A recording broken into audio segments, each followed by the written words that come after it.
Un jour, je m'ennuyais, je suis allé chez la cousine de ma meuf pour parler un peu avec elle. Et quand je parlais avec elle, je me suis rendu compte d'une dinguerie. En fait, ma meuf, elle était en train de se lasser de moi. La manière dont la cousine elle me parlait, c'était nouveau, c'était ice. Je me suis dit, il y a un truc qui est pas normal. Et en fait, c'est pas parce que notre relation elle allait plus bien ou qu'il y avait un truc bizarre qui se passait. C'est parce que notre relation, elle avait perdu de sa rareté. Et généralement, une femme, elle va toujours faire des foutaises à un moment donné dans la relation. Pourquoi? Parce qu'à un moment donné, c'est les insécurités qui entretiennent une relation. Et lorsque les insécurités, on va dire, ne sont plus omniprésentes ou ne sont plus voyantes, et ça emmène la relation toujours dans des ténèbres. C'est-à-dire que la relation devient à son paroxysme assez, on va dire, bancal et banal. Ce qui avait de la valeur ne l'a plus trop et on ne comprend plus là où est la valeur des choses. Et c'est ça qui fait que généralement, la relation, elle se passe plus autant bien qu'elle se passait au début. Que ça commence à jouer à des jeux, il commence à avoir des tests, c'est tout simplement parce que tu n'as plus peur de perdre ton partenaire. Quand tu n'as plus peur de perdre ton partenaire, tu prends moins la chose avec gratitude. C'est-à-dire que tu agis comme si tout était acquis et que du jour au lendemain, cette relation ne pouvait pas se terminer. Alors moi, je ne sais pas comme ça, moi j'essaie toujours en me disant que de toute façon, on aura le temps de se prouver l'amour demain, on aura le temps de faire ceci demain. Et quand moi j'ai compris qu'en fait tout ça, c'était littéralement ce qui allait causer la fin de ma relation, c'est là que j'ai compris qu'en fait, pour entretenir une relation, il faut littéralement se comporter comme si cette relation pouvait se terminer du jour au lendemain. Lorsque tu agis avec cette mentalité que demain, ta relation elle peut se terminer, généralement, tu agis avec gratitude et la manière dont tu te comportes dans ta relation change radicalement. Ça veut dire que t'es plus avenant, t'es plus joueur, t'es plus séducteur. Tu considères toi et la meuf comme un cadeau. Et lorsque tu considères les choses de ta vie comme un cadeau, tu les apprécies mieux. Et c'est là que tu peux faire 4 ans, 5 ans, 10 ans avec une meuf sans jamais voir le temps passer. Et c'est généralement ça qui manquait. Et c'est ça qui a fait que généralement, la meuf, elle a causé tout ça et tout, elle a fait des torts. Et notre relation s'est terminée dans la manière des plus tragiques qui existent dans l'univers du monde. Allez, revenez à votre sérieux. Généralement, quand ça se passe comme ça, il faut simplement considérer que c'est la nature de chacun. Et qu'une femme, que tu le veuilles ou que tu ne le veuilles pas, va à un moment donné faire un truc qui va te déplaire.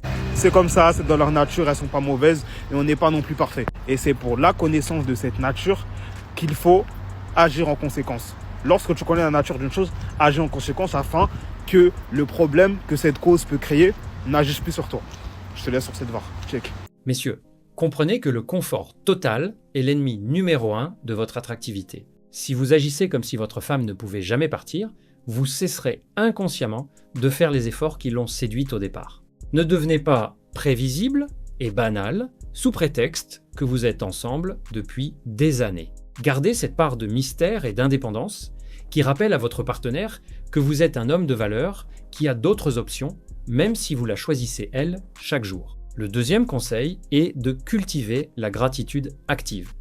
Ne laissez pas la routine effacer le fait que la présence d'une femme à vos côtés est un privilège, pas un droit. Soyez plus joueur, plus séducteur et traitez chaque journée comme un nouveau rendez-vous. En agissant avec la mentalité que tout peut s'arrêter demain, vous resterez l'homme stimulant et agréable qu'elle a envie de garder.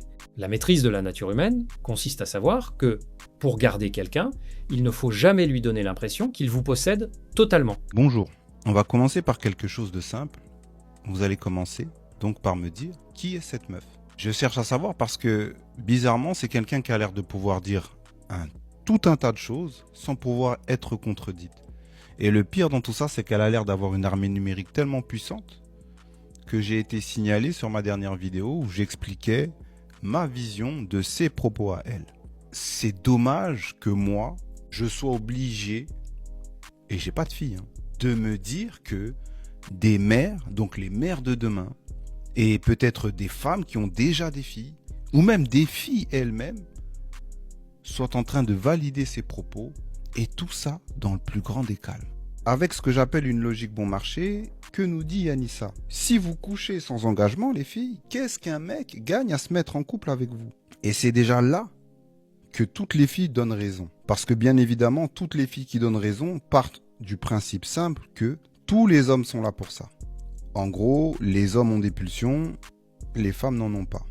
Limite, c'est ce que ça sous-entend. En tout cas, en surface, ça a l'air sensé, parce que ça peut être une réalité, voire même une généralité, mais désolé de vous décevoir, la structure est biaisée. La première faille est qu'elle présuppose que le sexe est un levier d'engagement, comme si se retenir créait une intention. Donc c'est une corrélation logique prise pour une causalité. Un mec qui couche sans s'engager n'en avait pas l'intention dès le départ. Vous noterez d'ailleurs que des femmes boudent lorsqu'un mec refuse de coucher tôt. Des fois dès le premier soir. En fait, si on comprend bien, retarder peut révéler, peut masquer, peut même différer, mais ne fabriquera jamais une intention, ou en tout cas de se poser. Logiquement, c'est impossible. Maintenant, j'ai une question pour vous. Qui donnait raison à cette femme-là? Admettons que lui veuille et que vous refusez. Est-ce qu'à la longue, si vous patientez, il tombera amoureux? Non. En vrai, on se retrouve dans ce qu'on a toujours, entre guillemets, voulu enfermer la femme. C'est-à-dire un choix binaire imposé. Si vous couchez tôt, il n'y aura pas de couple, en tout cas très peu de chance. Par contre, si vous patientez, vous aurez les réelles intentions. Waouh! On a vu des mecs ici attendre des mois et des mois. Il y en a qui sont encore dans des décennies d'attente. On a d'autres qui changent leur orientation jusqu'à même devenir gays et qui, au bout de 2-3 photos, retrouvent ce qu'ils sont vraiment. En fait, la réalité, c'est qu'il y a des gens qui couchent jour 1 et qui finissent heureux avec des enfants. D'autres qui peuvent attendre des mois et finissent par se ghoster. Dans tous les cas, le timing ne compte pas. Vous, ce que vous avez juste à observer, c'est l'alignement des intentions quand elles sont clarifiées. Là où je lui donne raison, c'est quand elle dit que tout le monde n'a pas le cardio pour l'ambiguïté. Si tu t'attaches vite, protège-toi. Et c'est ce que je dis dans ma vidéo, préservez-vous. Ça n'empêche pas. Ce qui dérange vraiment dans ces propos, c'est pourquoi tolérer un homme flou qui profite sans clarté. On dit aux femmes de calculer, de se priver, de gérer le flou. On leur impose la logique défensive, aucune autonomie, et on responsabilise la victime du vague. Et du coup, lui, on lui demande quoi précisément? La plupart des gens qui lui donnent raison se justifient avec une pensée religieuse ou alors culturelle. Sauf que le propos de Yanissa repose sur une hypothèse centrale. Déjà, on vous matraque dans la tête que le sexe est le seul truc que les hommes veulent, on est des animaux, et que l'engagement est une récompense que l'homme n'accorde que s'il n'a pas encore obtenu ce truc. Et encore une fois, je le répète, c'est l'hypothèse qui pose problème et pas le conseil pratique en surface. Et surtout, le cadre mental dans lequel on veut installer confortablement les femmes. En tout cas, tous ceux qui donnent raison à ce discours, mère de famille, femme célibataire, à la recherche d'une relation sérieuse, grande sœur, cousine, etc. Ce raisonnement est désolant parce qu'il parle de limites. Et oui, les limites sont nécessaires. Ce raisonnement me désole parce qu'il part du principe que l'amour et l'engagement se négocient par la privation. Apprendre aux filles qu'un homme peut potentiellement s'engager s'il n'a pas tout obtenu, c'est leur dire inconsciemment que leur corps est une carte à jouer. Alors encore une fois, je le dis, oui, préservez-vous. Un homme qui veut construire n'a pas besoin d'être tenu à distance pour respecter, encore moins d'être privé pour s'engager. Et un homme qui veut s'engager ne le fera pas plus que parce que vous avez attendu. En tout cas, moi, ce que je veux transmettre, c'est que les femmes ne doivent pas avoir la peur d'être quittées, ou encore avoir le confort de se dire que leur corps est une monnaie d'échange, mais d'avoir la capacité de choisir quelqu'un qui veut la même chose, au même moment, et ça, avec la même clarté. Mettre des limites, oui, mais se raidir à avoir une stratégie pour être choisi, non. Messieurs, il est temps de comprendre que votre désir n'est pas une faiblesse que les femmes doivent gérer par la privation.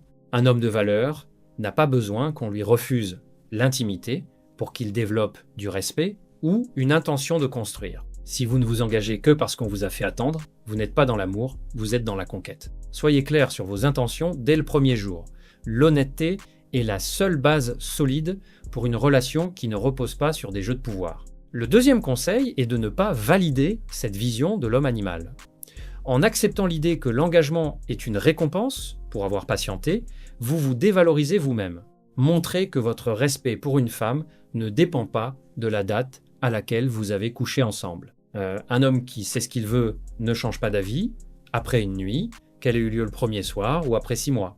Soyez l'homme qui choisit pour la personne, pas pour le timing. Je vais vous donner un exemple tout de suite de pourquoi j'ai pété un câble et pourquoi je passe pour une folle. Ça vient de se passer là tout de suite, je vais vous raconter. Je suis sortie.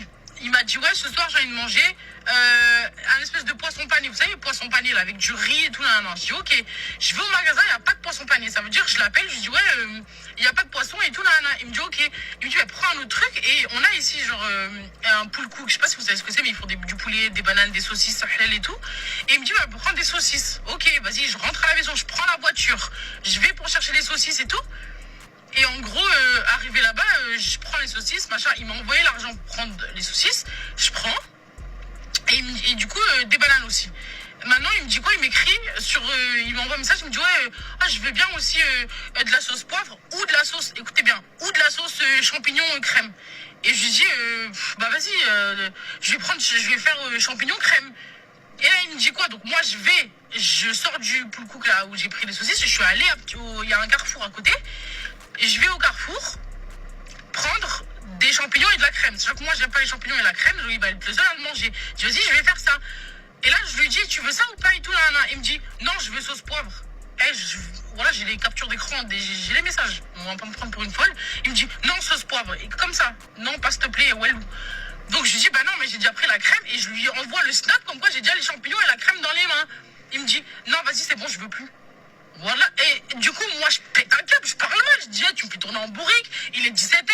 J'ai emmené les enfants, emmené petit au foot ce matin, fait les cheveux, machin et tout. Il est 17h. Ça y est, en fait, ça va trop énerver. Ouais, tu parles trop mal. Donc là, il fait la gueule parce que je parle mal. Mais est-ce que la situation... s'il vous plaît, je suis pas folle. Je suis pas folle, en fait. Je peux pas, quoi. Je comprends pas la vie de ma mère, je comprends pas. Vous avez vu ce qui s'est passé, c'est une folie. Bon, s'il vous plaît, si c'est pas trop demandé, déjà c'est nul. Tout le monde s'en fout. Mais est-ce que ce qui se passe dans votre vie privée peut rester dans votre vie privée ou pas? Parce que ce que tu racontes là, tout le monde s'en tape. Et oui, tu craques. Oui, tu craques. Si t'as envoyé l'argent, achète tout le magasin. Achète tout le magasin. Si t'as dit, je veux ça ou ça, achète les deux. Fin. Pourquoi vous essayez de trouver des problèmes là où il n'y en a pas? Achète. Si il t'a donné sa carte ou il t'a donné l'argent, s'il y a assez d'argent, achète tout. C'est tout. Elle nous annonce ça comme si il avait fait une dinguerie. Je comprends même pas pourquoi des sœurs voilées, mariées, nous affichent ça. Tout le monde s'en fout. Quoi, demain tu vas appeler Ranel? Parce qu'il s'est passé ça. Des fois, des choses qui sont dans la vie privée doivent rester dans la vie privée. C'est pas pour rien que c'est des choses qui restent dans la vie privée. Elle, j'imagine même pas tout ce qu'elle a dû dire à sa famille pour avoir des conseils. Oh. Les femmes comme ça, qu'Allah nous en préserve. Hein. Et le fait que tu parles mal à ton mari, ça, c'est la nouvelle génération, ça. C'est la nouvelle génération. Je n'ai jamais vu ma mère, une de mes tantes ou ma grand-mère parler mal à son mari. Ça n'existe pas, ça, normalement. Ça n'existe pas. Mais bon, la nouvelle génération, vous êtes émancipés, vous êtes des strong women indépendantes. Vous êtes des féministes. Parlez mal à son mari. Ça, c'est un red flag. C'est pas vos vieux red flags. L'homme, il n'a pas le droit au parapluie. L'homme sans permis, c'est un red flag. Ça, c'est des red flags de gogol. Parler mal à son mari, c'est un red flag. Pourquoi tu parles mal à ton mari? Si t'as dit, je veux ça ou ça, prends les deux. Si t'as assez d'argent, prends les deux. Fin. C'est quoi ces problèmes nuls, là? Ce qui est dans votre vie privée, laissez-le dans votre vie privée, s'il vous plaît. Parce que c'est pas sur les réseaux que tu vas avoir les meilleurs conseils. Salam alaikum, Jamal Maghreb. Messieurs, retenez ceci. Dans une relation, ce ne sont pas les grandes déclarations qui comptent, mais la gestion des petits détails. Apprenez à écouter sans juger, à comprendre sans imposer. Une sauce mal choisie n'est pas une raison pour s'énerver, mais un signal qu'il faut mieux communiquer. La patience et la bienveillance sont les clés pour éviter que ces petites tensions ne dégénèrent. Le respect mutuel passe par la compréhension et la tolérance, pas par la critique constante. Soyez un partenaire qui apaise, pas qui alimente les conflits. Vous savez, les hommes qui acceptent de tout payer dans une famille, dans un ménage, savent très bien le jeu qu'ils jouent. Vous pensez que vous êtes en train de lui pousser toutes les charges, mais lui, il sait quel jeu il est en train de jouer. Et le jeu qu'il est en train de jouer, c'est de ne mettre aucun actif à votre nom. C'est-à-dire que lui, il va acquérir des actifs, il va s'acheter une maison, la maison qu'il va s'acheter sera en son nom. Vous allez profiter du fait que, il paie tout dans la maison. Mais si vous n'êtes pas smart derrière, vous n'aurez rien.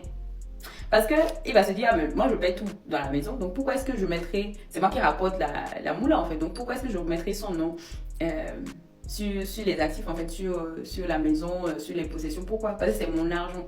Parce que tenez-vous bien, il y a encore certains hommes qui équatent l'argent à leur valeur. Ils se disent que I'm the provider. Donc, c'est moi, en fait. Tout doit m'appartenir. Elle fait un travail invisible. Donc, voilà. Et il y a des hommes qui se disent que la femme, c'est pas ma famille. Ma famille, c'est ma famille et mes enfants. Mais toi, vu que we are not blood related, t'es pas ma famille. Je ne sais pas si on se comprend. Donc, dans cette histoire de yes, c'est à lui de, il va tout payer, lui il veut même tout payer et tout. Sachez qu'il y a une forme de contrôle. Sachez qu'il y a une forme de, oui, il veut garder un certain contrôle. Il ne veut pas que vous ayez accès à tout. Les plus smart gagnent leur argent, elles investissent leur argent, elles savent leur argent. Donc, elles ne s'en sortent, pas s'en sortir perdantes. Mais les plus bêtes, parce qu'il y en a qui sont vraiment bêtes dedans, excusez-moi le terme, les filles, pardon. Il y en a qui sont vraiment bêtes. Elles ne profitent pas du fait que, ok, le mec te dit de ne pas payer. Save ton argent, non? Elles vont pas investir aussi. Elles vont pas faire quelque chose avec l'argent aussi. Hein? Excusez-moi de vous appeler bête, parce que des fois, franchement. Parce que quand ça va finir, il faut se dire avec quoi je sors dedans. Je sors de là. Je pense que c'est une question qu'on ne se pose pas assez. On a peur de se dire, ok, si ça finit, non, c'est même la question qu'il faut se poser. Si ça finit, je suis sortie de là avec quoi en fait? Est-ce que je suis sortie, je sais pas, avec une bague en diamant, je suis sortie avec 50 millions, avec quoi je suis sortie de là? Même s'il pète tout, même si à la fin de la journée, la maison a son nom, machin, je suis sortie, je peux potentiellement sortir de là avec quoi? Faut pas que ce ne soit, genre, je sors de là avec zéro, non. Non, parce que moi j'ai utilisé tout mon argent pour m'amuser. Non, girl, you have to be smart. Marriage is a social Marriage is a social contract. So, you got to be smart about it. Et encore une chose, je pense qu'on ne le dit pas assez, faites des contrats de mariage. Faites des contrats de mariage, même si vous êtes marié sous le régime de la séparation. Faites des contrats. Je ne suis pas avocate, mais c'est ce que les avocats disent. Moi, je ne fais que répéter. Faites des contrats de mariage. Messieurs, comprenez que votre rôle de protecteur financier ne doit pas devenir un outil de domination. Si vous payez tout, mais que vous excluez votre partenaire de la construction du patrimoine, vous créez un déséquilibre qui finira par empoisonner la relation. Un homme de valeur cherche une partenaire, pas une dépendante. Soyez transparent sur vos investissements et encouragez votre femme à bâtir sa propre sécurité financière. Un couple où les deux sont solides est bien plus résistant qu'un couple basé sur la vulnérabilité de l'un. Le deuxième conseil est de voir le contrat de mariage comme une protection pour les deux, pas comme une méfiance. Discuter ouvertement de la séparation des biens et de la protection des actifs montre une maturité et un respect profond pour l'avenir de chacun. Ne jouez pas au jeu du « tout est à moi » parce que je paie tout, car cela réduit votre femme à une simple employée de maison de luxe. La vraie force masculine consiste à sécuriser le foyer tout en permettant à sa partenaire de s'épanouir et de se protéger elle-même. Eh les gars, putain, là je viens de sortir d'un date là, mais laissez tomber les gars. Laissez tomber, ça fait 4 jours que je parle avec une fille. On parle bien et tout ça. Et on parle bien. Elle m'a ajouté sur Snapchat parce que j'ai un nouveau Snap. Elle m'a ajouté tout ça. Et d'ailleurs, ajoutez mon Snap s'il vous plaît. C'est un nouveau Snap, je vais vous mettre juste là. Bref, je continue ma story. Du coup, je parle avec elle. Et là, samedi, je décide de la voir.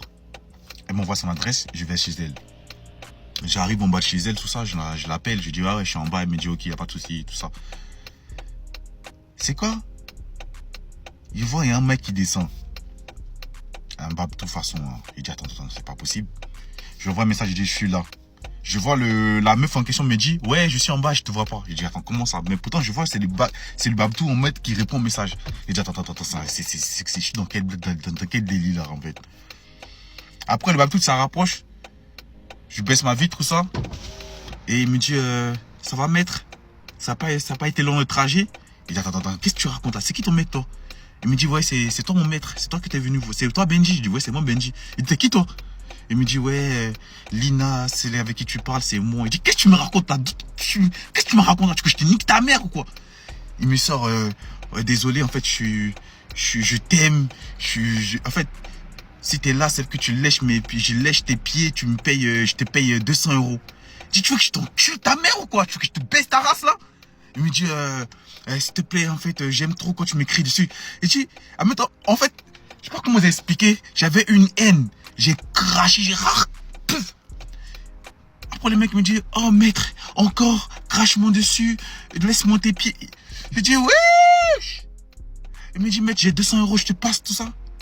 Il dit, qu'est-ce que tu me racontes? 200 €, tu vois, je descends de la voiture, je vois le bouc, il me tend 400 €. 8 billets de 5. 8 billets de 500, de 50 €. Il dit, ah ouais. Je referme la voiture. Il dit, attends, toi, ton délire, c'est de lécher les pieds. Il me dit, ouais. Je dis, ah ouais. Je commençais à parler doucement parce que c'est la France à Macron, il faut comprendre les gens. On ne sait pas pourquoi ils sont là, il faut les comprendre. Il a dit, ouais, moi, j'aime les chaussettes. J'aime quand on m'écrit dessus. J'aime lécher les pieds. Je dis, ouais, à bâtard. Ouais. Donc, où je vous parle en ce moment-là, j'ai pas de chaussettes. Hein. Ouais, regardez-moi, mais je suis sans chaussettes. Il a gardé, je dis, garde. Messieurs, ce témoignage doit vous servir d'électrochoc.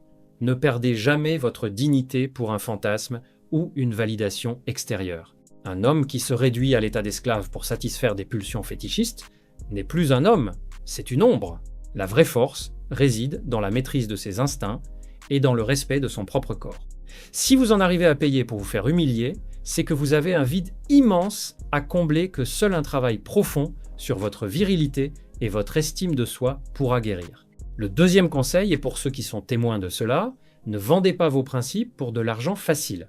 Il est tentant de profiter de la faiblesse des autres, mais valider ces comportements, c'est participer à la décomposition de la société. Un homme de valeur trace une ligne rouge entre ce qui est acceptable et ce qui est dégradant. Ne devenez pas complice de la folie des autres sous prétexte que l'argent n'a pas d'odeur. Gardez vos chaussettes, gardez votre fierté et restez des hommes droits dans un monde qui marche sur la tête. Si cette analyse t'a parlé, alors ne bouge pas. La vidéo qui s'affiche à l'écran en ce moment va sûrement te plaire. Clique dessus maintenant pour ne pas rater la suite. Reste lucide, on se retrouve de l'autre côté.